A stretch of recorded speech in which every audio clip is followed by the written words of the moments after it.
let me start with a small question. A company whose prime business was manufacturing and sale of non-alcoholic soft drinks under franchise from PepsiCo. As part of the sales promotion, customers buying 2 bottles of Pepsi, Mirinda or Mountain Dew can enter a draw to win a free soda. Yes, a free soda, which could be immediately redeemed. Now this company buys these sodas for free distribution from its distributor. Now the question I would like to ask you is the company eligible for input tax paid on the free soda given to the drinkers of Mountain Dew? Complicated? Are they eligible for input tax? Well, if you have any doubts, you can ask this question to Ms. Crystal Kabajwara, Chairman of the Tax Tribunal of Uganda, because she decided this issue just on 24th of August in a case called Crown Beverages Limited versus Uganda Revenue Authority.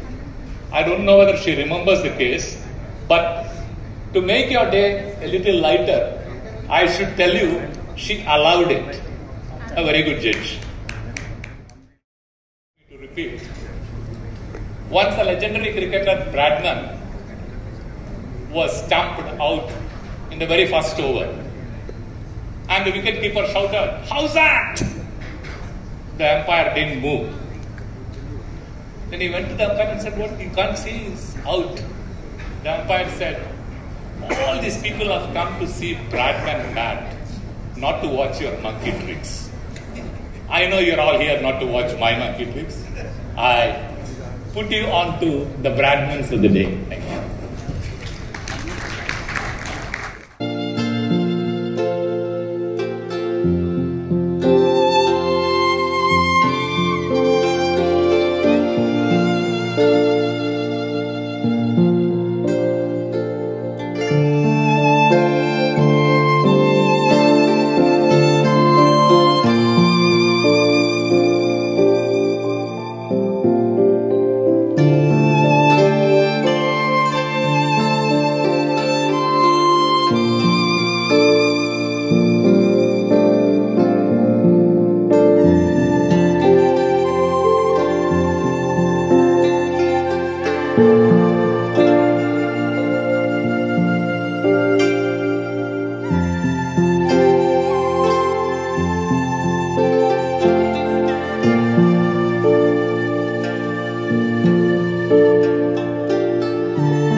you.